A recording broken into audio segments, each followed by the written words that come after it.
Good morning. কেমন আছেন আপনারা সবাই? আশা করি সবাই খুব ভালো আছেন, আমিও ভালো আছি। আর আজকে হচ্ছে সোমবার। সকালবেলায় ঘুম থেকে উঠেছি অনেকক্ষণ, সমস্ত কাজও হয়ে গিয়েছে সংসারে, পুজো হয়ে গিয়েছে, আর বাকি যে বাসি কাজগুলো থাকে সেগুলোও হয়ে গেছে। এই দেখুন,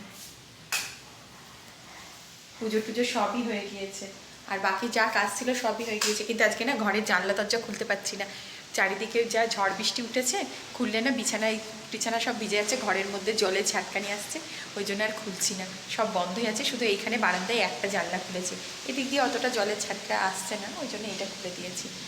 আর এখন ঘড়িতে বাজে আপনার 8:30 মতো, আর এখন থেকে আমি আমার ব্লগটা শুরু করছি। চলুন আপনাদের বাইরেটা দেখাই একদম।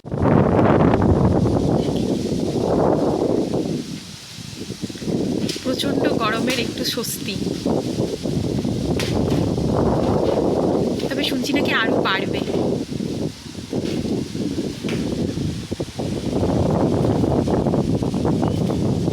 আর জানলা দরজা বন্ধ করে রাখলেও কী হবে, এই দেখেন ঘরের মধ্যে না জানলার তলা দিয়ে দিয়ে জল চলে আসছে। একবার সকালবেলা ঘর মুছেছি, আবার দেখছি জল এসেছে। তাও তো জানলা দরজা সব বন্ধ করে রেখেছি, কিন্তু ওই তলা তলা দিয়ে দিয়ে জল ঢুকে যাচ্ছে কীভাবে কিছু বুঝতে পারছি না। সব ঘরেই দেখছি এরকম ঢুকেছে। আর সকালে ব্রেকফাস্ট হচ্ছে ঘুগনি করব, ঘুগনি আর রুটি। এই যেখানে মটর সিদ্ধ করা হয়ে গিয়েছে, ময়দা এখনও মাখা হয়নি আর কাটাকুটো হয়নি। আর আমি সকালবেলা যেহেতু একটু গরম জল লেবু দিয়ে খাই, তো সেইটা এখন করে নেবো। যে লেবু কাটা হয়ে গেছে, গরম জলও রেডি, কিন্তু এখনও বানানো হয়নি।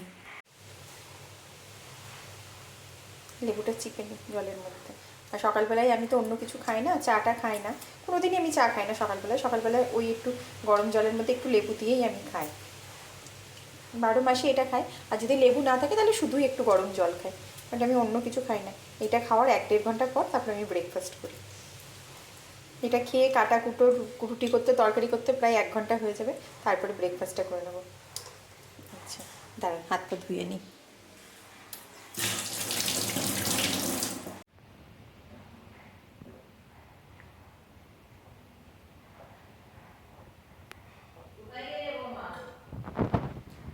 এই তো, আর সকালের বাসনগুলো সব মাজা হয়ে গিয়েছে, মেজে গামলার মধ্যেই রেখেছি, এখনও ঝুড়ির মধ্যে রাখতে পারিনি, পরে রাখছি। আমি বাসন কুসন মেজে আগে এই গামলাটার মধ্যেই রাখি, তাহলে কী হয় জলগুলো, বাসনের যে জলগুলো সব গামলার মধ্যে পড়ে যায়, তারপরে জল ঝরে গেলে তখন আমি এই ঝুড়িটার মধ্যে রাখলে কী হবে, নিচেই আর জলগুলো পড়ে না।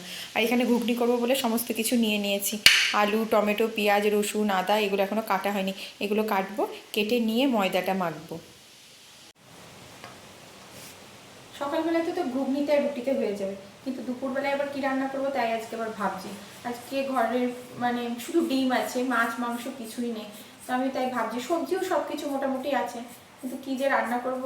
এই হাউস ওয়াইফদের এই একটা চিন্তা, সকালে রান্নার পর দুপুরে কি রান্না হবে, আবার দুপুরের পর রাত্রে কি খাওয়া হবে।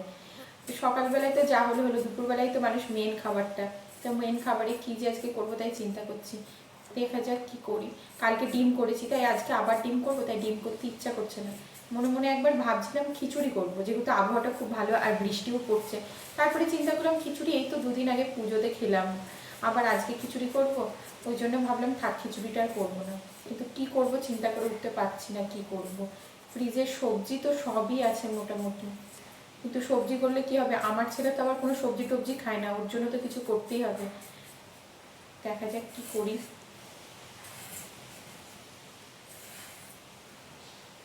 একবার মনে মনে ভাবছি একটু ডাল, আলু পোস্ত, ডিম ভাজা, বেগুন ভাজা এরকম কিছু করব।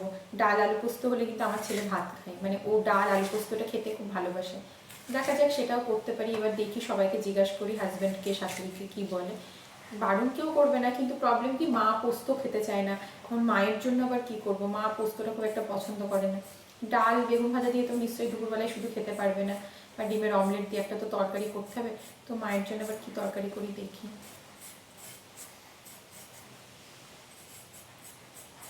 খুবই চিন্তা, হ্যাঁ, এই মানে মানুষকে খেতে দেওয়া, চারিদিন মানে সারাদিন কি কি যে কতবার খেতে দেবো, এইটা না মানুষের মাথা, মানে যারা রান্নাঘরে থাকে তাদের মাথায় বিশাল একটা হেডেক, যে কী রান্না করব, কি খেতে দেবো। আমার তো খুবই চিন্তা হয়, যেহেতু আমাদের বাড়িতে সবাই সব কিছু খায় না, এক একজনে এক এক রকমের জিনিস খায়।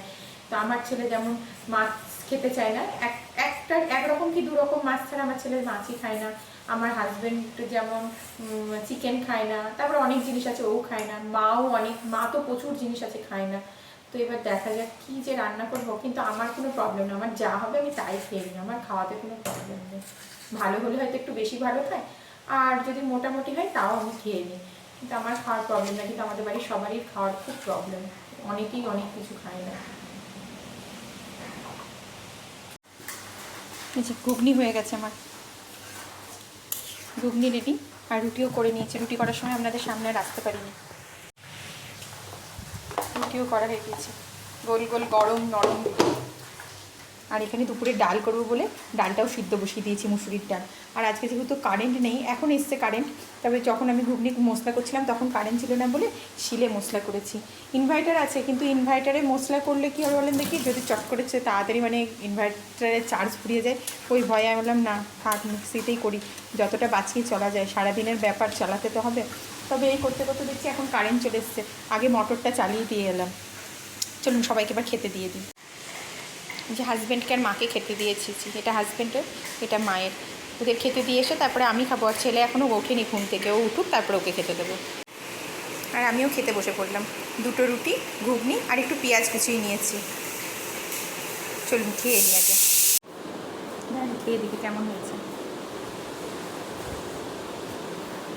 গরম,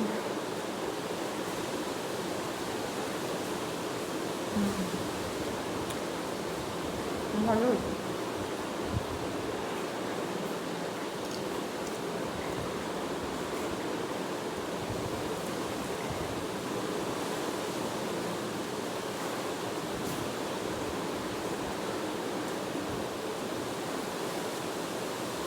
ডালে সিটি পড়ে গিয়েছে, বন্ধ করে আসি।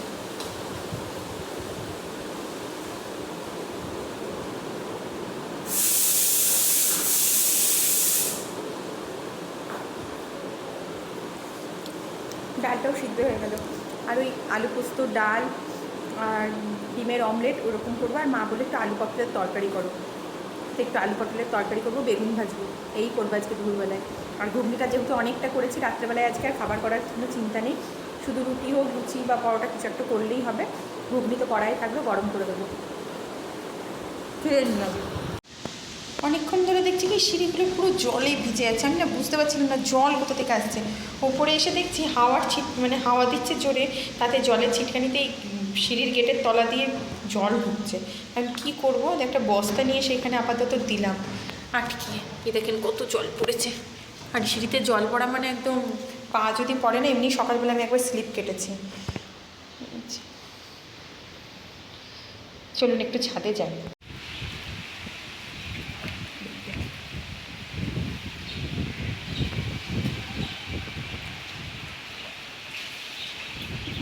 অয়ন স্নান কর বৃষ্টিতে, অয়ন বৃষ্টির জলে স্নান কর।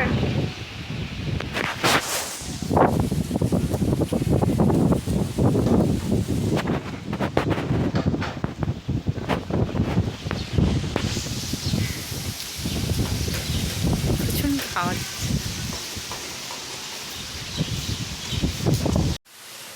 রান্নাঘরে সমস্ত কাজ কমপ্লিট, এই যে বাসন ধোয়া, রান্না করা সব। আর এখানে ডিমের অমলেট করবো বলে না পেঁয়াজ লঙ্কা কুচিয়ে লবণ মাখিয়ে রেখে দিয়েছি, যখন খাবে তখন করে দেবো। লবণ মাখিয়ে রাখলে খেয়ে পেঁয়াজটা একটু নরম হয়, খেতেও ভালো হয়। আর কড়াইয়ে তেল ভাজা, বেগুন ভাজার পর কড়াইয়ে তেল আছে, এই যে তেলটা কিছুটা ঢেলে রেখে ডিম ভেজে ফেলবো এই তেলে। আর আপনাদের আজকে দুপুরে লাঞ্চের মেনুটা দেখায়, এই যে আলু পোস্ত, বেগুন ভাজা, আর সকালে সেই ঘুগনি করেছিলাম সেই ঘুগনিটা আছে, এটা রাতে রুটি ভাত দিয়ে হয়ে যাবে। এর মধ্যে 2টো রুটিও আছে। মুসুরির ডালটা আর আজকে ঢালিনি, এই প্রেসারের মধ্যেই রেখে দিয়েছি। আর এই যে নাচনের ডাঁটা চচ্চড়ি, ভেবেছিলাম আলু পটলের তরকারি করবো, মা প্রথমে তাই বলেছিল, তারপরে বললো যে থাক এই ডাঁটাগুলো আছে, ডাঁটাগুলো একটু সর্ষে বাটা দিয়ে শুকনো শুকনো করে করো, এই যে তাই করলাম। আর এই যে ভাত,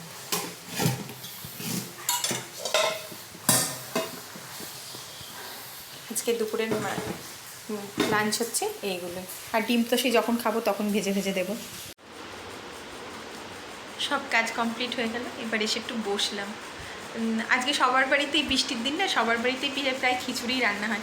আমারও ইচ্ছা ছিল আজকে খিচুড়ি করবো, কিন্তু এই দুদিন আগে যেহেতু খিচুড়ি খেয়েছে, আবার একদিন দুদিন বাদে আবার খিচুড়ি সবাই খেতে চাইলো না।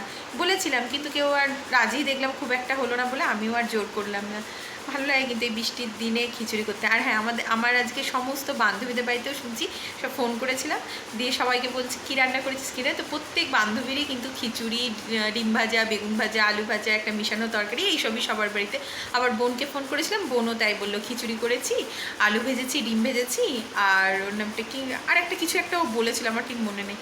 তো সবার বাড়িতেই আজকে খিচুড়ি হচ্ছে, কিন্তু ওই যেহেতু আমার বাড়িতে দুদিন আগে করেছি বলে আজকে খুব একটা কেউ রাজি হলো না। তবে কালকে যদি বৃষ্টি এরকম লেগে থাকে, কালকে চেষ্টা করবো একবার খিচুড়ি করার। ভালো লাগে বর্ষার দিনের খিচুড়ি খেতে, বেশ সবারই ভালো লাগে।